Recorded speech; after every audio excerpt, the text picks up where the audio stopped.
Are you a business owner looking for real advice and input? You're in the right place. From concept to launch to growth, funding, and beyond. Welcome to Startup Hustle with your hosts. One once sold a business for $150 million. The other, the author of $1 Million Bedroom. Here are your hosts of Startup Hustle, Matt DeCoursey and Matt Watson.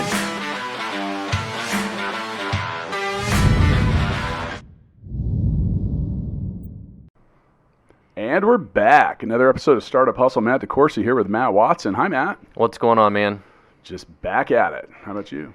You know, I've been busy installing sensors in my body. I don't even want to know why. Yeah, like a heart rate monitor and step counter and all these things. I'm trying to track my, You installed that stuff in your body? Yeah. That's weird. So I want to connect myself to the internet, man. I knew you had a lot in common with Darth Vader. True, yeah.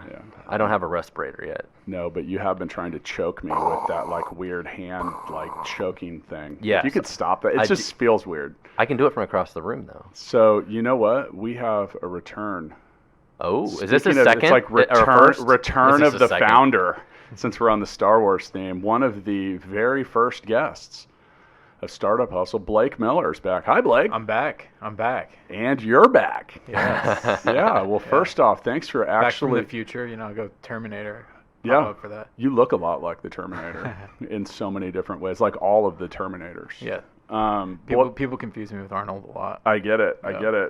So, first off, thanks for coming back. I can't believe that someone that actually came and did this once was dumb enough to come back and do it again. Well, I mean, you guys inspired me to start my own too. Oh, wow. Yeah. Whoa. Did we really? Yeah. Oh, well, that's been great. Yeah. We changed the world. We did. Just, one podcast at a time. What the world needs is another podcast. Am I done now? I changed the world. No. I can retire. Yeah, totally. I'm done. Yeah. What if you haven't already retired? What do you do then? You install sensors in your body. Oh, I see. Yeah. I see. Well, Blake, welcome back. I'm glad to be back. Blake, for those of you that haven't made it all the way back, man, that was like episode 6 or 7. I probably should have done the research ahead Way of over time. a year ago. It was early. Yeah, it was really early. It was a single digit, but single digit episode number, and we're up near 130 now. So anyway, Blake, you are the founder and CEO of Homebase and Homebase.ai. Yeah, that's the website. Yeah. Yes. Yeah. Do you call it? Do we just go with Homebase? We just go with Homebase. Okay. Yeah.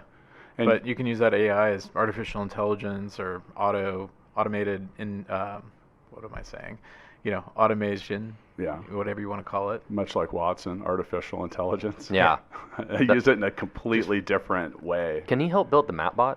Yeah, we're working on a mapbot, Yeah. mainly to replace myself here, or Matt, who knows. But anyway, you guys are an IoT startup, and you guys do a lot of cool stuff. You guys have seen, let's talk about the last year. You guys have grown. Yeah, we use the Internet of Things to automate apartment buildings and student housing, assisted living, things like that. And we're growing. We're actually operating in buildings and helping property managers make their buildings operate a lot more efficiently, helping them generate more revenue, but also, most importantly, help increase and create a really amazing resident experience. Right.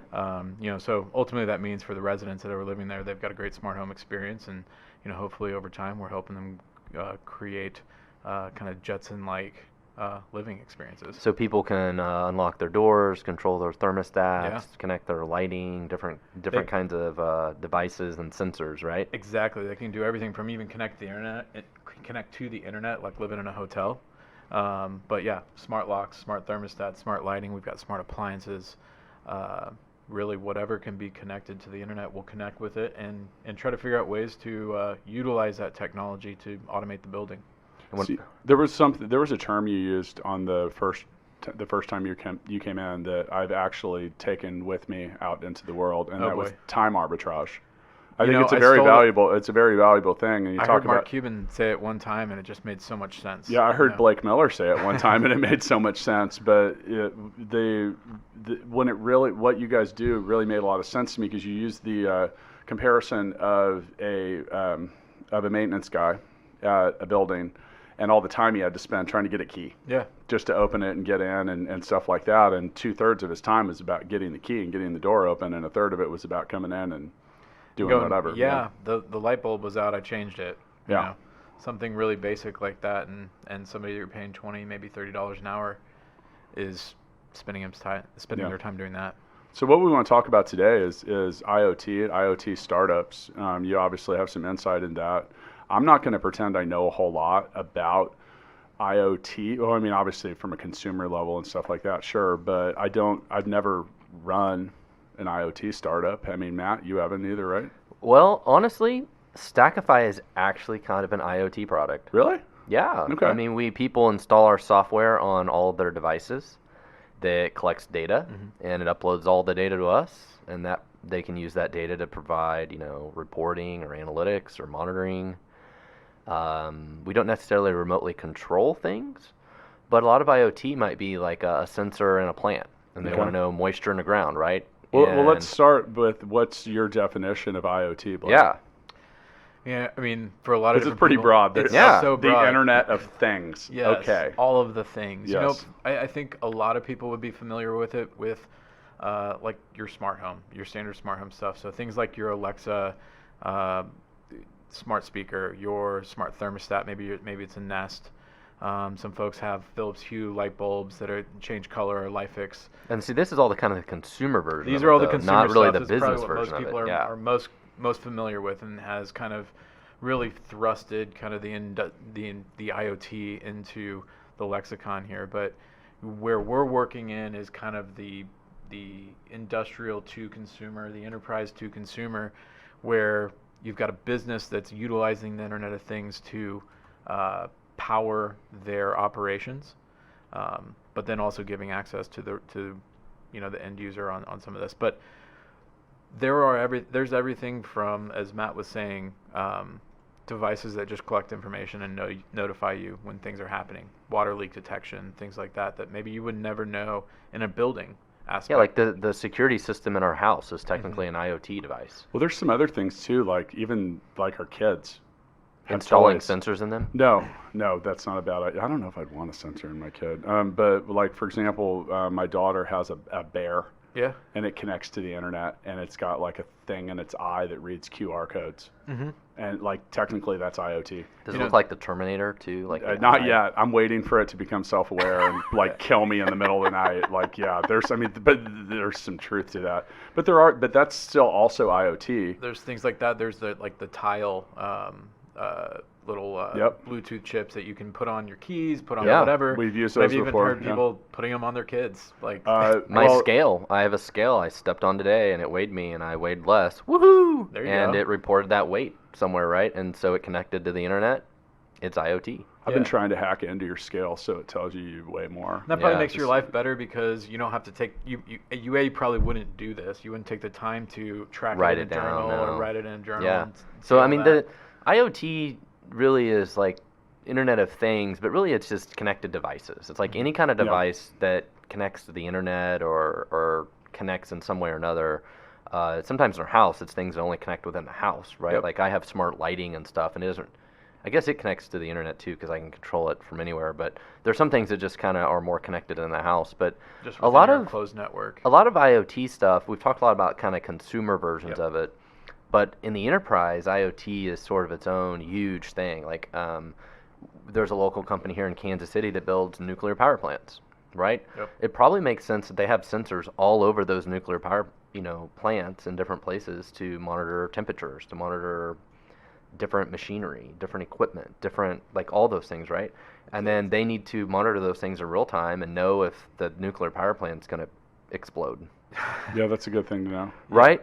But so then there's, I've seen other usages that are all camera based. Like how do we install a bunch of cameras at a job site? That's the crazy thing where, the cameras are becoming, part of the internet. Their eyes in the sky. The analytics that happen on it, whether it's building analytics, things like that, knowing if something moved as a part of a manufacturing line, but then you get really into some of the facial recognition. Yeah. And I mean, I've seen analytics on facial expressions and all these sorts of things that start to give you data and insight about what's happening around you in the real world. So a lot of this mashes machine learning, computer vision.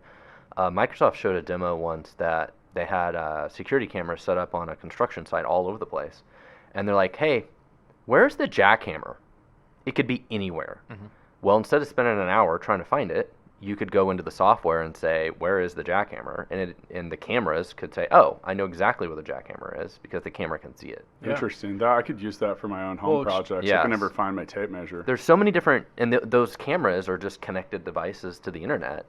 And that's why they call it Internet of Things, because the things part of it is an endless amount of possible things. So Blake, at Homebase, do you guys have a hardware? Is there a unit or something that you guys, or is it all online? So we do have some hardware components to what we do, mostly a hub that goes in. It's a Bluetooth hub that goes into every apartment unit, every common space area, provides us mesh low energy network that things that are battery powered primarily can connect to that then eventually could connect to the internet. But where we sit is primarily try to be a software company, services company that helps glue all these things together. That's kind of one of the things you hear, the Internet of Things, and you just kind of figure, oh, well, all the things are connected now. And that's just not the case. And so what we do is we help make, and in the apartment industry, we help make the lock communicate with the refrigerator, because the refrigerator creates a maintenance ticket that calls a service provider, and that service provider gets a lock to get into the unit to carry out the work. So we help glue all these Internet of Things together. What's up, guys? All of this selfie stick. Check it out at Startup Hustle Podcast. There you go. Everyone has a different reaction. It's amazing how many people are following us on Instagram. We post a lot of good content on there. Well, yeah, it kind of is crazy. It's 1,100 followers after a month. Yeah. We finally joined the modern world. Sorry to interrupt the It's part of the Internet of Things, though. It's all part of it. It's all data. It's all informing things. So we tie all these things together. We make them work, and it's not just the data. It's not just controlling it. It's making it all work together and creating solutions. And I think that's really what the future of the Internet of Things is going to be about, because the technology is going to fade into the background. Like IoT is a lot of just data collection, right? It's either collecting a lot of data, which that's really what Stackify does, right? We install software on people's servers, and we collect data about how their applications are performing. So we collect like terabytes of data a day, like a lot of data, and then we figure out what to do with it. Yeah. That's the problem with data, and that's the problem with all these IoT things. It's you have all this data, but what do you do with it? It's like Google Analytics is awesome, right? You can log into Google Analytics, and you're like, okay, what do I do now? I have mountains of data, but it's not actionable data. Totally. And that's the struggle with all of the IoT stuff that just collects all that data. It's do you trend it over time? Do you provide reporting? Is it exception reporting? It's used for different analytics. And that wraps into what I want to talk about next, which, all right, so obviously Startup Hustle, we want to talk about startups. So if you're an IoT startup, okay, so what do you do with the data? Mm-hmm. And then you look at Stackify. I mean, dude, that's a lot of data. A lot of data. And it's a lot. Yeah. And then you're also talking about hardware that's working off of low energy stuff, right, and on Bluetooth. Like, I can only imagine people the want to know what the ROI is, right? Yeah. And that's the immediate thing, especially in the business world, that people go to is like, well, what's my return on investment if I invest in all of these smart things and put them in? And the reality is sometimes we don't know. We don't know for your case. Sometimes it's time savings or ease of use, or it's a luxury, or like I have all sorts of automation in my house. And if somebody came to my house right now and said, I need to deliver something, I could open the garage now. But yet the pool cleaning robot is floating on its side. Oh, God, that's a whole lot. Let's not go there again. But to that point, and you're exactly right, but it's time savings and a luxury thing for me. And those are things that layer on, right? Yeah. But you don't actually know how much you can save somebody until, you collect some data on how they currently run their processes. Right. How you understand how, you can take then your new solution and apply it, new processes to them, and say, hey, now you actually have to implement this. And then we have to measure how much time savings you are, because it might be easy for you to unlock or open up the garage door, but how much time would that save you, or does that allow you just to do more things? Well, here's another good real-world example, and so everybody who's listening knows, we're in Kansas City. There's a lot of farmland around here, okay? Yeah. There are a few startups that are specifically doing IoT-related stuff related to farming. There is. So if you own... More than a few. It's actually huge. Yeah, if you own combines, there is software now you can install on your combine and track crop yield. Well, and so that's interesting. So if you can improve crop yield, and acre by acre, like we need to water this more or whatever, now all of a sudden there's an ROI. There's totally an ROI, and there is, and I wish I knew more about this. I'll butcher some of this, but there's a really interesting conversation going on with combines, with like your tractors and all of this, where who actually owns that data? Right. And some the of farmer owns it. The or farmer, not. well, yeah, does the farmer own it or not? Or does Monsanto think they own it or some crap exactly. like that? And should have worn my John Deere shirt. I know. But that's an interesting conversation, and it leads into, well, are these tractors now, are you going to buy them? Or because most of these guys are leasing them, it's technically still John Deere that owns the tractor, and they're kind of leasing them the data. That's the way I understand it. I don't know if that's exactly it, but you start thinking about everything as a service. And how valuable the data is. Yeah. And so does John Deere just change their service model over a number of years and just say, hey, no, you can rent this, basically. We keep the data, we keep all these things. I think some of this falls into some of the right to repair and some of those things as well. Right. Again, I'm not as versed as I should be there, but some interesting things and interesting topics there. That it's amazing how IoT is changing everything. It's amazing how hot that whole data topic has become over the last few years. I mean, just like everywhere, everything, it's all data. But that's the problem, is we have unlimited data, but we don't know what the hell to do with any of it. And that was my point earlier. It's like one thing to have all this data, but what the hell do you do with it? I mean, when I think about it from like just a basic humanity standpoint, and I think about like data related to like farming and making that more efficient, and the ever-growing population and climate change and all that stuff, I think like, man, should we really be selling that, or maybe should we share it and see if we can do something a little better? But I mean, the weather is a perfect example of IoT, right? Like all the little weather stations that exist somewhere. Yeah. They all just collect data every few minutes, and they upload it to the cloud somewhere, which is funny because it's weather. And it's going to the cloud. You know one thing I do know about the weather? It's probably sunny in Cebu City. It is probably. That's where Full Scale's office is, speaking of that, I mean, Full Scale has a couple customers that we do IoT work for, right? Yeah. I mean, Stackify is one of them, I guess. Right.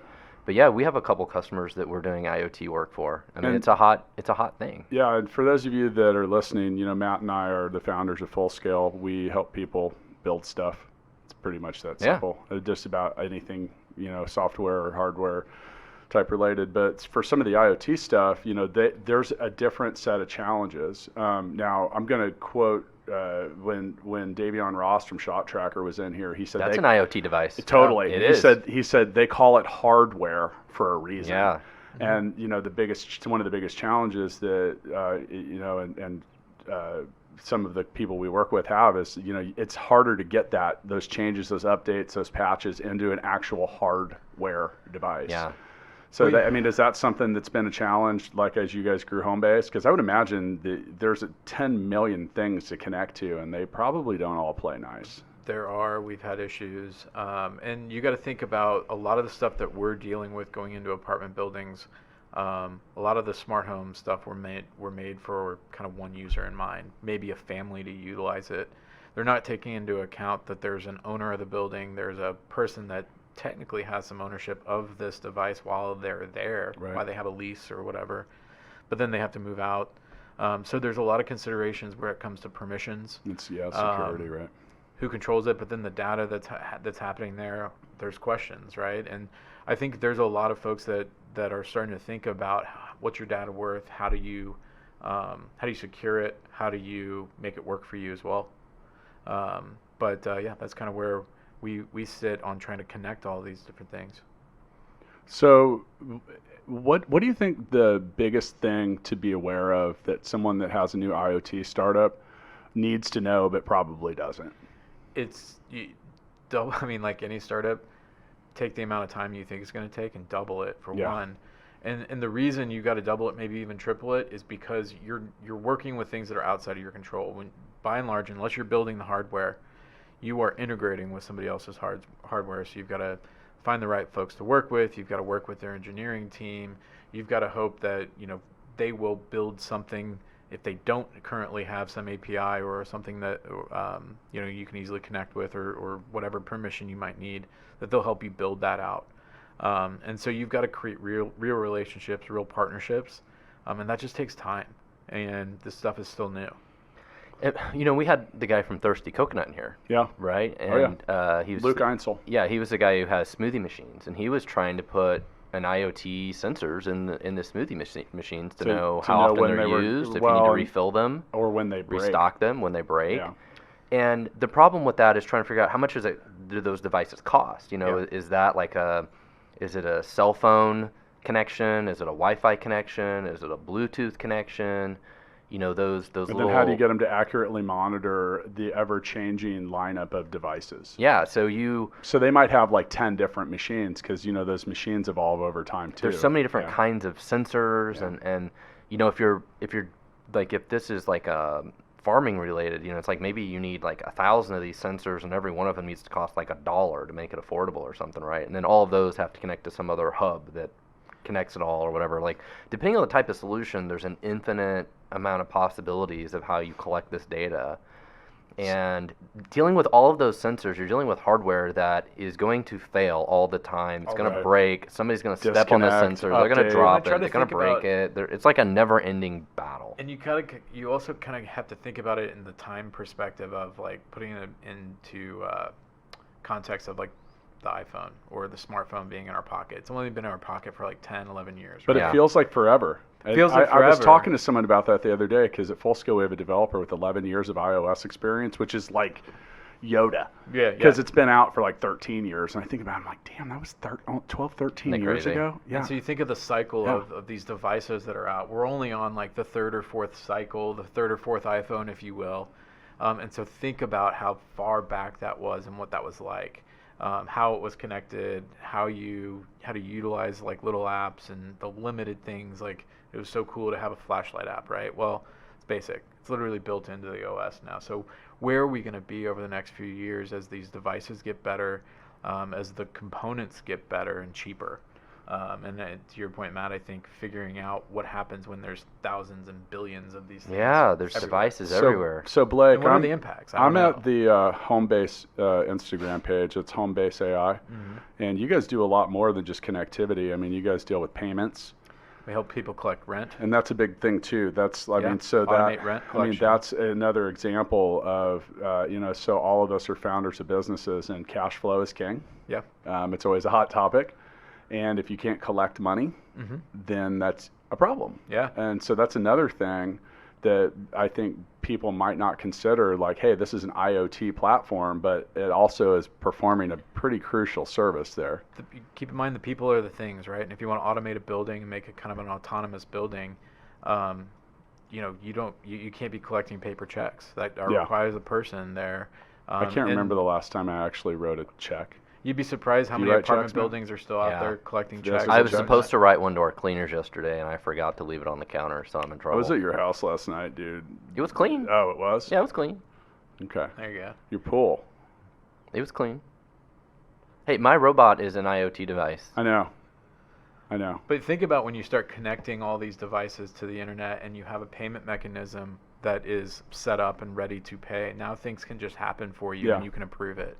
And it just works, right? So, you know. That's a key part of just business going forward. And, you know, it's been a hot topic because, you know, they talk about AI. Like, what is AI? What is machine learning? What is all this stuff? And how's it going to affect our future? Well, we were reading an article about Accenture.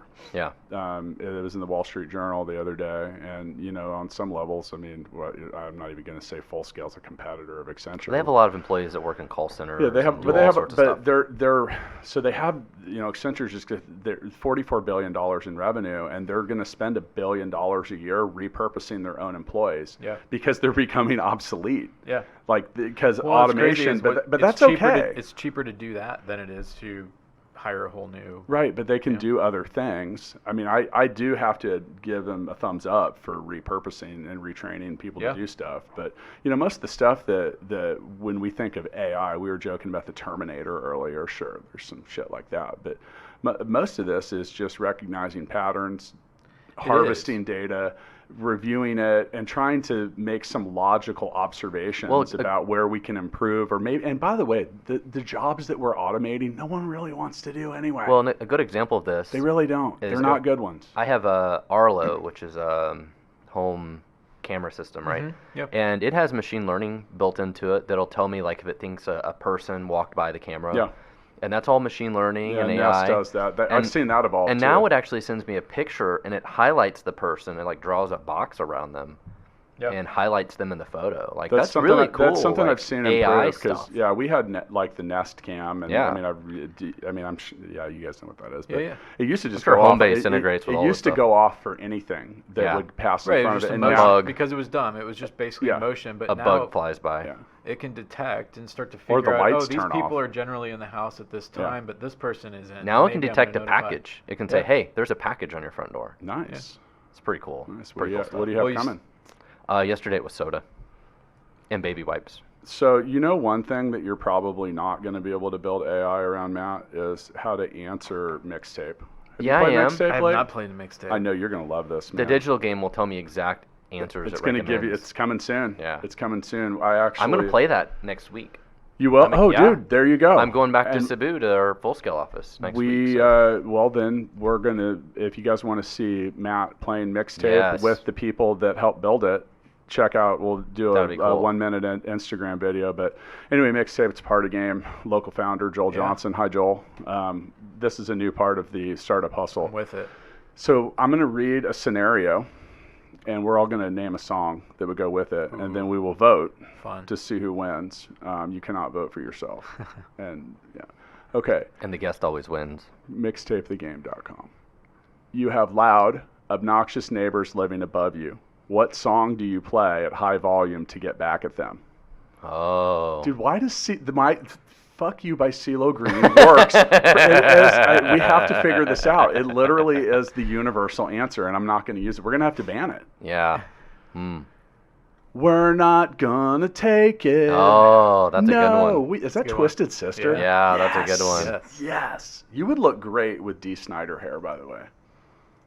I don't even. Oh, I don't yeah. have enough okay, hair to yeah, pull yeah. it off, but you could. You should grow it out, man. All right. Be bold. I can't think of the song, but I'm thinking of a Beastie Boys song. I just can't remember the name of the song. Oh, you should sing it. I can't remember. Singing it counts. If you don't Fight know. for your right. Ooh, yeah. There we go. That's the one. Fight for your right to party. There we go. You know, I'm gonna rickroll him. Oh yes. You know, I think you just lay Damn that, it. and you're like, oh. I feel like you've been listening to the podcast and know that that's a Watson favorite that- on Mixtape, which, man. because you're going to get his vote now. I'll give you my vote. Blake, you're the winner. All right. Woo! Congratulations. Another one. We need a trophy. right. That's the money gun. Here. Yeah. You get the money gun. You get to fire the money gun. There No. you go. Fire that thing.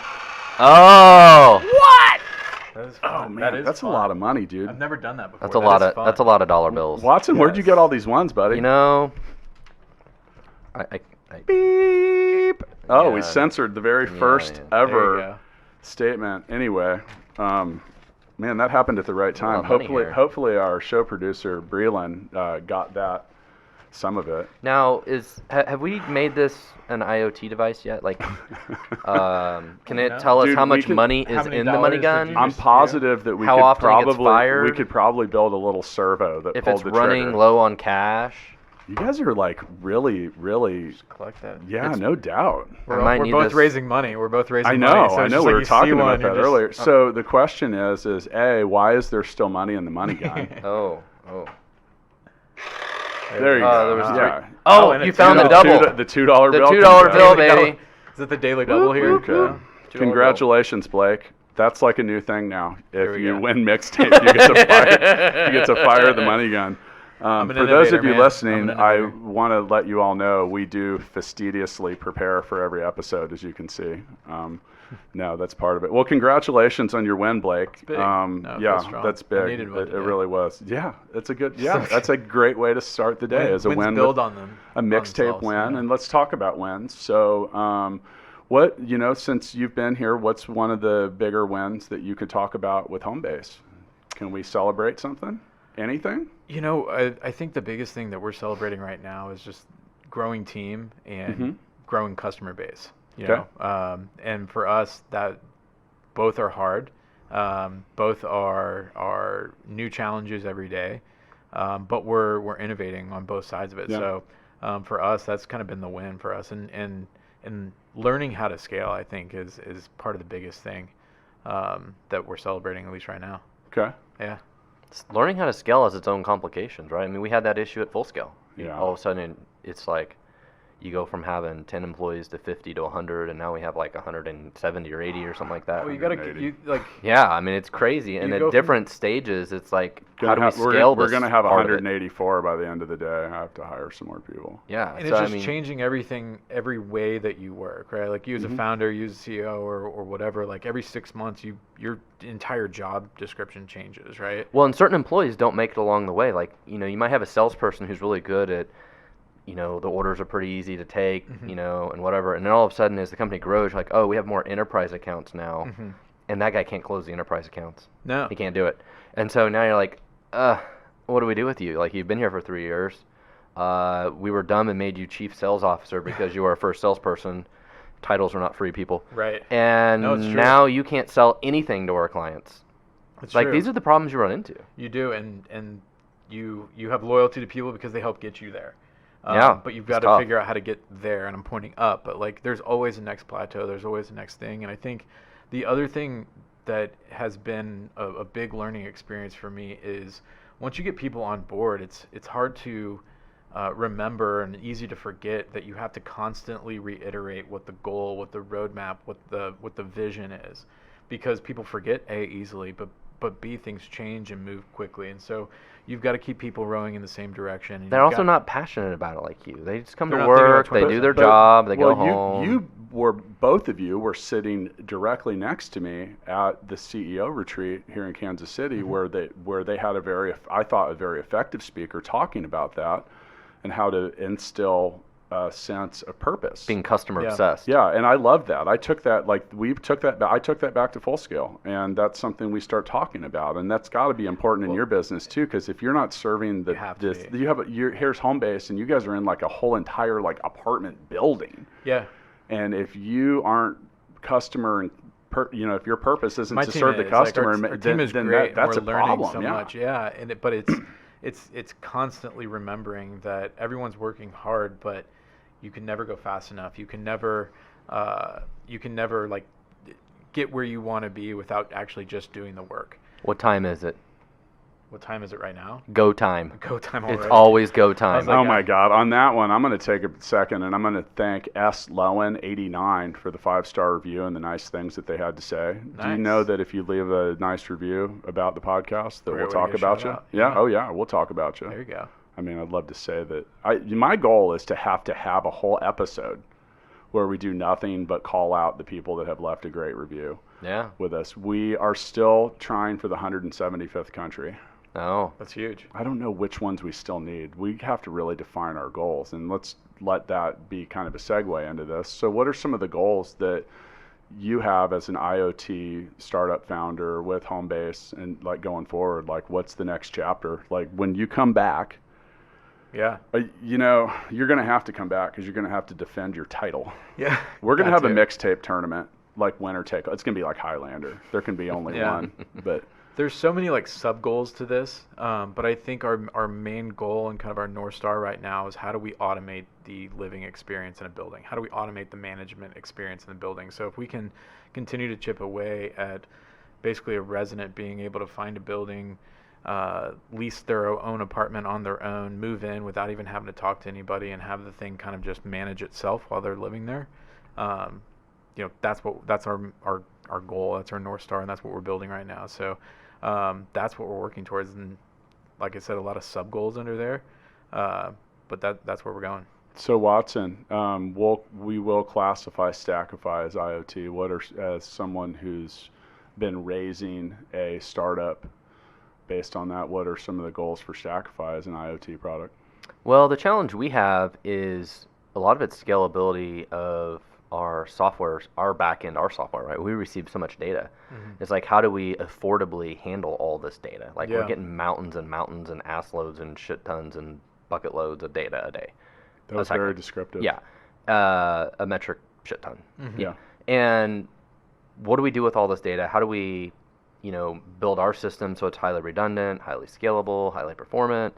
And then what do we do with it? How do we give our customers actionable insights? So instead of just us dumping a bunch of data on our customers, how do we slice through the signal and find the noise and tell our customers, like, look, these are the 3 things that really matter. Go do these 3 things right now.